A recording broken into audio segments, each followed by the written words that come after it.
好，接下來關心的是伊朗已經夠扎心了，但是川習會啊，川普這次希望是千萬的不能夠搞砸。我們要來趕快把目光鎖定在本月底的川習會即將要登場了。先來看到中國大陸的外長最新的喊話，他說今年會是中美關係的一個大年，中美的高層交往的整體的議程都已經擺在兩國的桌面上了，確實是這樣，因為在不到3週的時間，美國總統川普就會正式的去北京，和中國大陸的主席習近平來舉行新一輪的這一場習川會。那在此刻，我們也看到本來要舉行的這一場軍演，也就是美韓的自由護盾軍演，現在也確定這個規模是已經明顯的縮小了，就是因為他們不想在川習會前有這種可能刺激國際局勢的一個動作。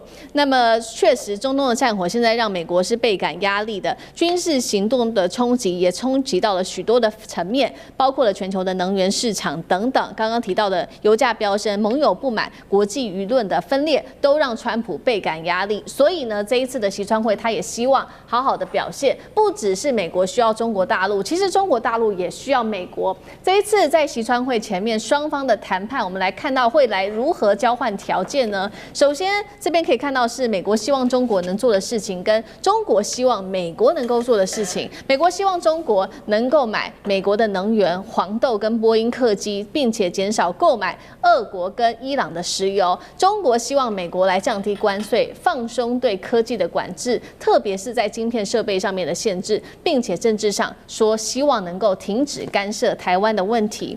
市場現在也有最新的傳言了，說美國的波音可能會獲得中國大陸500架客機的訂單，這個將會是峰會接下來會特別做談判的一部分。王毅特別喊的中美今年是關係大年，代表說今年會是中美關係很重要的一個調整的一年嗎？那他也特別提到了說，接下來要管控分歧，排除干擾，是在對地緣政治現在發生的一些事情來釋出一些的訊號嗎？大使怎麼解讀這當中的文字？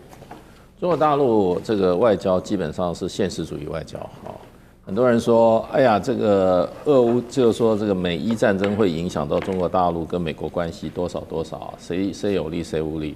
我覺得這都是小國的思維，小國都是在那邊投機取巧，鑽漏洞。大國是立規矩，然後呢立威信，所以中國大陸是標準的大國外交，立規矩，立威信，自己講的話自己身體力行，不會自己講的話。另外一方面，就什麼自打自己的嘴巴。所以你看這次王毅的整個的這個記者會講那麼多，他非常的謹慎，他所有都看稿，21個題回答全部看稿，尤其談到這次美伊戰爭，尤其談到台海的問題，尤其談到日本問題、俄羅斯的問題、歐洲的問題，這個每一個他都是非常字斟句酌。在講到美伊戰爭的時候，裡面沒有提到美國這2個字，也沒有提到伊朗這個字吧，他只說大國要怎麼樣，對，然後他也沒有明顯的，他是站在他既定的所謂的中國大陸的外交政策總體就是什麼？人類命運共同體，不要用戰爭方式解決問題，衝突都要怎麼樣？停火，然後止戰，然後呢，勸和暢談。中國大陸就這幾樣，所以他不會在這個時候去選邊，去怎麼樣，去拱火，完全沒有火氣。即使批評你，也是告訴你說這個拳頭大並不表示你的道理就比較強。那他也沒有說美國他從頭到尾沒用美國。那對日本也是一樣對不對？他是都從全面的角度看問題，跟自己過去講的話都怎麼樣，不要相互抵觸。這時候不會喊打喊殺，所以這個叫大國外交。大國外交是樹規矩、立威望，然後呢有持續性，不相互矛盾，然後要經過各種衝突的考驗。所以這是王毅這次的這個出發點，就小國天天怎麼樣也不是小國啦，那種小的角色就根本就是怎麼講呢？偷偷摸摸跑出去逛一圈回來宣布勝利。對，這個是不處理道理計的這個差距啦。那我覺得對中國大陸、美國關係就是重要，很簡單。不過這邊這個排序哈，我認為現在已經改了。第一個，美國希望中國做的事，川普會希望美伊戰爭中，中國大陸要替美國講話，尤其會提出一個要求。川普上次記者會已經講，伊朗哈。呼籲伊朗不要封鎖荷姆茲海峽，美國會提出這個要求。是好，這是美方現在同樣也是面臨的主要的問題，就是希望中國大陸是不是能夠在美伊戰爭當中來做調解？因為川普此刻面臨的3大危機，除了在中東之外，還有就是俄烏持續的交結，跟全球的能源跟經濟危機。那接下來中美之間的交易上，這個有怎麼看？現在有關於這個川習會，大概全世界在除了這個美伊戰爭之外，大概最受矚目的，美國代表3月初已經到了，現在就在談。目前已經有說法說，其實並沒有受到這些美伊戰爭的影響，因為所有這次川習會的部分真的是非比尋常。那中國大陸現在日期還沒有具體的宣布，形式現在有傳出說，比如說美國方面有傳說，這次可能來500人哦，有巨大的團隊，然後這裡頭要分好多細節的談判，這也是過去中國沒有經歷過的。原先中國大陸要希望安排他去，比如坐高鐵啊，去上海，美國都不要，就是只到北京。所以這裡頭還有很多無論形式跟內容的談判跟拉扯，我認為還需要一點時間啦。因為川普來，坦白講，川普就有個目的，就是來這個地方，他要拿到一些對他期中選舉有幫助的條件回去。政治目前那些不管，但最終核心一定要打贏選舉，因為目前看來他真的吃癟，所以我認為這次川普希望能夠要的東西是更多的，包括一些可能政治立場跟政治聲明。但我認為中國大陸是長久以來，因為今年是這樣子，現在還在北京進行的包括人大跟政協的兩會，12號之前就要閉幕了。今年是15-5，整個中國大陸對內部的國家計劃，包括兩岸開局，而且到去年2025年當中已經表達了要推進兩岸統一。所以在這個川習會上來講，其實大家關注的部分，我們在台灣關注也會談台灣問題。